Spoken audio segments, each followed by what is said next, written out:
ceremonies, then you have a reason to fight for all of these things. And so I'm very grateful for the small little bit that of information and knowledge that I gathered. I've only been home for 2 weeks, so this is a little bit overwhelming to come back to this. I was like in ceremony for classes. So, but it's really beautiful to see. Because when I was on my journey, I saw the prayer and what we were carrying as runners come into action. That unification from here to Argentina was happening. That people were acknowledging the importance of treaty rights. That people were standing up. Because I always wondered, when are we as Indigenous people going to take our place as caretakers and start fighting for the rights? And a lot of people, it's just been a small little tiny handful that have been holding the bag all this time. And now I look in this room and I hope that many of us take that responsibility to fight for our rights, our treaty rights, but more of a responsibility. So I say thank you for listening. And thank you for your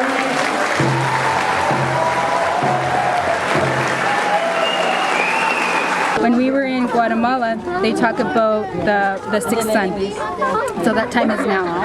And what that looks like is up to us. That's the prophecy of theirs, is that what that looks like, how we've prepared for it, is what's going to happen. So whether it's environmental damage or whether it's, not looking after who we are as Indigenous peoples, but all roots to the earth, then that's how we're going to be impacted. There's a lot of unification. There's a lot of, people acknowledging that now is the time for change. That we've gone a really, really long time, and a lot of prophecies, a lot of people, a lot of elders, a lot of communities are talking about change, and what does that look like? For the environment, it looks like we need to do things to protect it. We need to go back to the places that we pray and give offerings. In 1989, a group of Native elders announced that the time for the Condor and Eagle to reunite was coming near. In 1992, the first of the Peace and Dignity journeys began, bringing with them their message of unity for North America's people. The prophecy of the Eagle and Condor is recorded in the 260-day sacred stone calendar of the Mexica people. The Tonal Powali records prophetic time as a pattern in the forces of the universe. The 52-cycle calendar began its last cycle in 1992, and this round brings a time of awakening and a new transformational pattern in divine time. The prophecy speaks of two cultures. One is represented by the eagle and the other a condor. The eagle, a technological people who become vastly powerful in the north, and the condor, a people who are spiritual, intuitive from the south.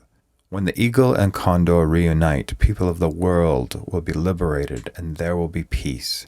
This is the prayer the runners carry with them as they journey. The runners carry staffs made by the nations of the Americas, representing their spiritual presence and prayers. The run in 2012 was a prayer to honor sacred water and the beginning of this age. So how do you feel about all this? Yeah, it's exciting. It is exciting. Do you feel like it's like the eagle and the condor and the run were a part of this awakening? For sure. I think a lot of different nations, a lot of places are awakening in that way.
I was born in Fort McMurray. First one in my family to be born in a hospital. And I'm sure you know what Fort McMurray is. Yes, it's the heart of the tar sands. And when I grew up, I was born in 1950, believe it or not. And they already knew from the late 1800s what was under that land. So I grew up, I never heard a drum, never heard our songs, never saw any of our ceremonies. So many of the kids that I grew up with didn't speak the language. I was lucky because my grandmother couldn't speak English very well. And she spoke Cree to me. But she wouldn't allow me to speak Cree back. I could only speak English to her. And she kept her Dene language secret. I wasn't allowed to learn any of that. And she would slip into that secret language. Sometimes when she'd be eating with her sisters. And so there was a lot I wasn't allowed to know. And I think that's the situation with so many of our people. There's many ways that we're separated from those places of teaching and knowing and knowledge. This C-45, the Prime Minister with 24% of the electorate. 24%, and he's walking around with the majority. What's that about? You know? And I know we have all kinds of issues about voting. Where, you know, so many feel on the outside of that. I know I never voted for years and years and years, and just occasionally voted, you know, out of rage or whatever. But, you know, that's another reason that he doesn't really have to pay too much attention, he thinks. We're not a big voting bloc so far.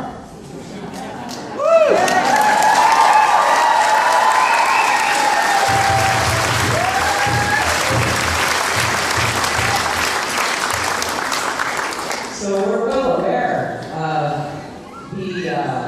the C-45 shutting down environmental protection on water, on the land. There are laws in there to weaken any protection of the lands of parks, so that and even to get back the old Indian agent system, where the Minister of Indian Affairs has a say. The Aboriginal Affairs Minister, the authority to call a band meeting or a referendum for the purposes of considering a surrender of the band's territory. That's just one of the things in there. The minister can accept or refuse the land designation after receiving a resolution from the land council and providing unprecedented support to industries to exploit natural resources with minimal environmental oversight. Those are just a few items in this omnibus bill. This omnibus bill. So that's what inspires this urgency. And we've had this urgency for generations and generations and generations. We're standing. For so many years, it was a smoldering. People would commit their lives to keep building this fire, moving forward. That the treaties were put in place as a sacred gift to the peoples of the earth. We are standing, we are the last defense to protect for all over the planet.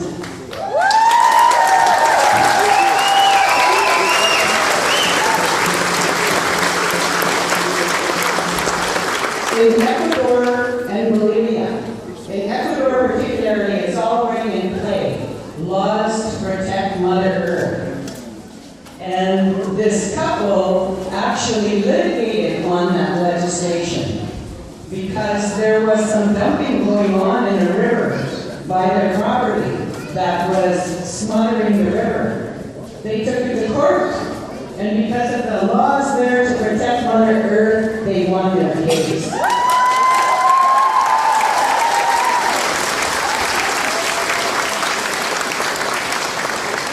That's something we can look forward to. That's our responsibility as stewards of the land. That's what it means. That's what those treaties mean. And my grandmother married a Métis. That was her sin. So I don't have a treaty card, but maybe I'll be able to rectify that. There is a pathway to do that. But no matter what, we're all treaty people.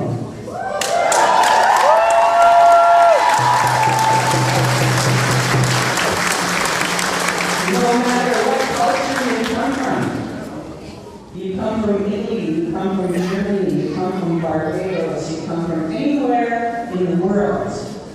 You will find a history where your indigenous people were ripped away from their traditions, ripped away from their ceremonies, ripped away from the place where women were the leaders of the community. In our history, the first recorded case of resistance on the part of women in North America, recorded in this book called The Strange Empire, was in the 1500s. It was the Iroquois Confederacy women. Because my father's people were but he comes from the Ukrainian people out here. So my great-great-grandmother is Ukrainian. And so when the European men come over here, there's no way they're going to negotiate with a woman. Their women were in chains. They burned their healers at the stake sasse. And that's what they were doing. Everybody's welcome. And so the women of the Iroquois Confederacy had to put the men forward because nobody was going to speak to them, right? And then the men started getting off of balance, started to figure, oh yeah, I'm all that. And they started making decisions that they had no authority to make. Started wars, started going out of line. And the women said, no more lovemaking, no more childbearing, until you remember. Well, nice try, eh? My grandmother was given away at the age of 12. So we weren't able to stem so much of the damage and the poison of imbalance. And then I heard a story. The feminist movement was talking about their process of getting the right to vote, and about their placards and their flyers and the colors they were using, and the incredible movement that happened at that time, yellow, green, and purple colors. And then there was this woman around Syracuse who kind of started to get curious. How did these women all of a sudden have all this powerful view of who women are when they were in a Victorian society where women were in chains and women were not free? Where did they get this huge view of women as human beings and places of leadership and authority? Her research took her to the Iroquois Confederacy.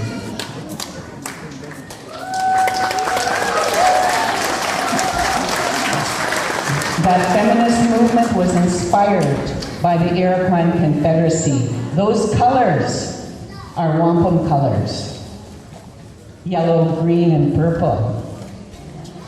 And when did we get our chance to vote? We were kind of left behind in that. They got theirs where, in the 20s or something like that, and ours in the early 60s. So there's been an inequality, and it's just amazing to see the beauty of Creator's love that here, Eve Ensler, who has done work all over the planet to stop violence against women, commemorated a whole year in the U.S.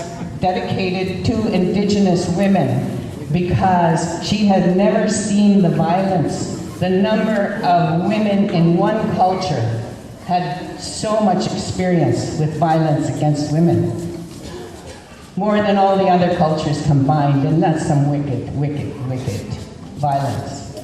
But that's in our background, and that's what we carry, that's what we hold. And this time that, we have to bring back the honor and the respect of natural law. And this C-45 and the way this man-made government has been moving, they're criminals in the court of natural law.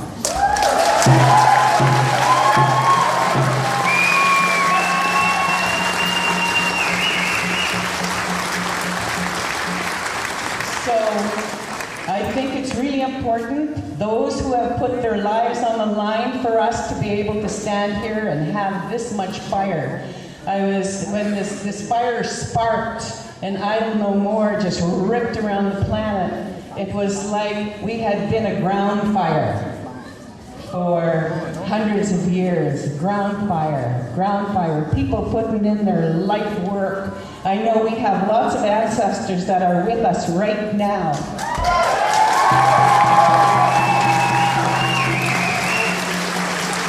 Who have been a part of strengthening us, who have been a part of putting their heart into making a better world.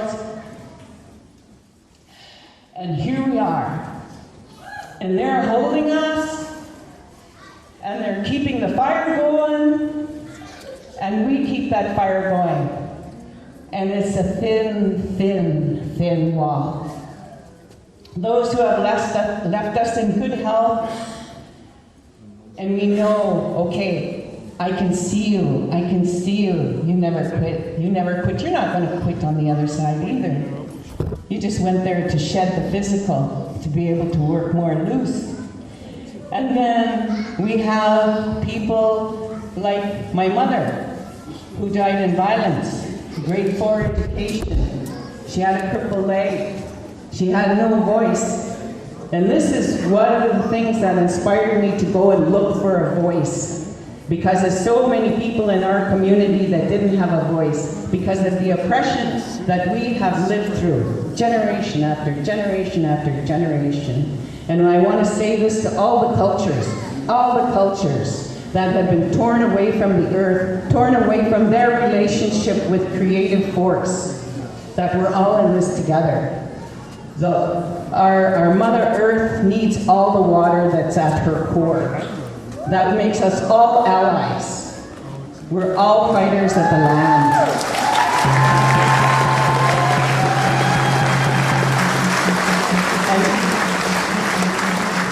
And I think that one thing that we have learned through history, violence is not the answer.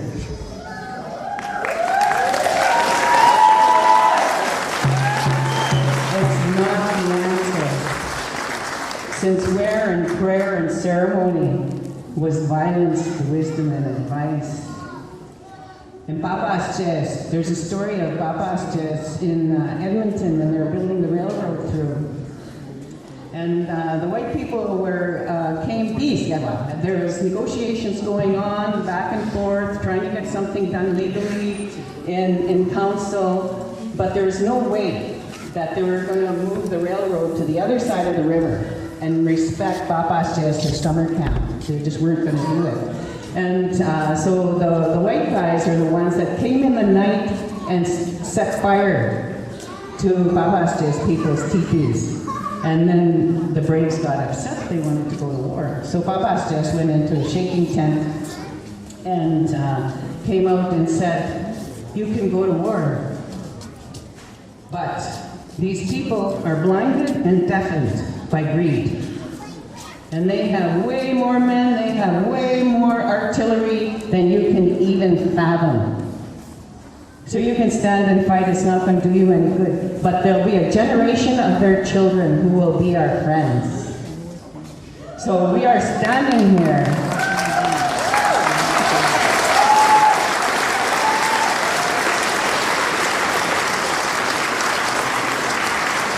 We are standing here in the patience of our ancestors. And the idea that the women who are the core, the seed of this Island No More movement, get their direction through ceremony, through prayer, and only what's safe for children and elders is condoned.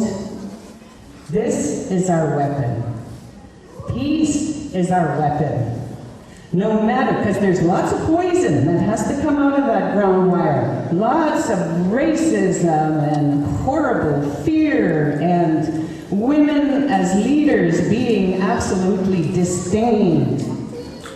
We have so much to break through, and we have a devout responsibility to keep that in light and keep that in prayer, because that is our power, that is our weapon, and there'll be all kinds of tactics to try to get people really angry, to try to break out in some violence, so that will be the excuse to bring in the artillery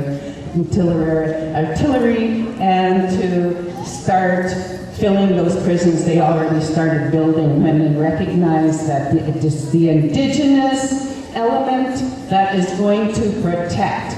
That when the environmental movement brought in the Indigenous aspect of it, then it was recognized that that's the power, and we hold the power. Sisters and brothers, grandmothers and grandfathers, aunts and uncles, in this reality and in the next. How? I don't know more.